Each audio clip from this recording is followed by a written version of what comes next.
The air hung thick and heavy that afternoon, a suffocating blanket that promised change. It was August in the Midwest, a time when summer heat often gave way to dramatic displays of atmospheric power. We'd heard the alerts, of course. Mark, his face grim in the dim flashlight beam, said, "I think so. We need to check." Emerging from the basement was like stepping into another world. The air was thick with the smell of damp earth and splintered wood. The scene that greeted us was one of utter devastation. Our beautiful farmhouse, our sanctuary, was gone. Where our living room had been, there was now a gaping hole, open to the bruised sky.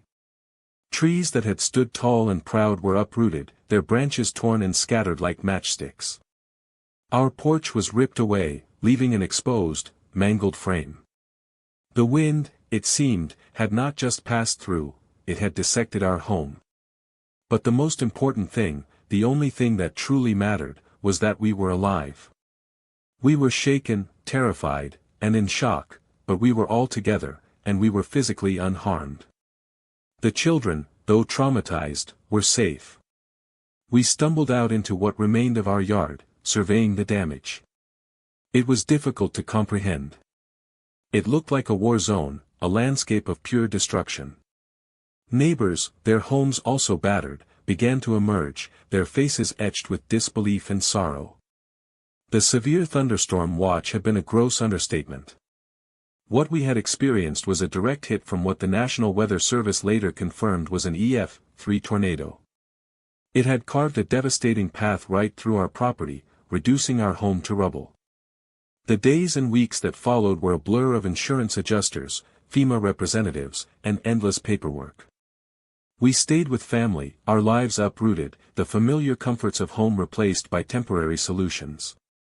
But through the hardship, something remarkable emerged, a profound sense of gratitude. We had lost possessions, heirlooms, the physical embodiment of our lives. But we hadn't lost each other.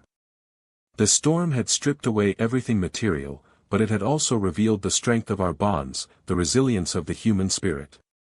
As we began the long process of rebuilding, not just our home but our lives, we carried with us the indelible memory of that night. The fear, the terror, the sheer power of nature, it was a stark reminder of our vulnerability. But it was also a testament to our ability to endure, to find hope in the rubble, and to rebuild, stronger than before. The severe thunderstorm watch was just a warning. But the storm that followed was a life-altering event, a brutal, unforgettable lesson in survival.